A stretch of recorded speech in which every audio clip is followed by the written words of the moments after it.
आपलं आयुष्य हे अनिश्चिततेने चढ उतारांनी भरलेलं आहे.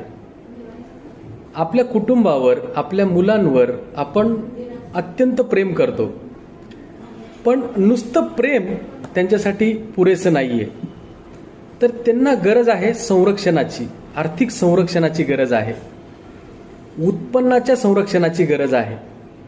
का तर खुदा नाखास्ता जर कुटुंबातल्या कर्त्या व्यक्तीच्या उत्पन्नाबद्दल काही धोका निर्माण झाला, उत्पन्नाचा धोका कधी तयार होतो?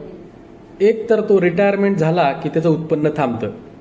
दुसरं, अवेळी मृत्यू झाला त्या व्यक्तीचा, नैसर्गिक मृत्यू झाला किंवा अपघाती मृत्यू झाला तर कुटुंबाचं मोठं आर्थिक नुकसान होतं.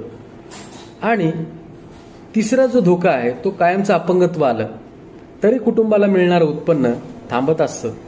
आणि कुटुंबावर एखादं आर्थिक संकट आलं तरी कुटुंबाच्या उत्पन्नावर म्हणजे आपल्या उत्पन्नावर परिणाम होतो.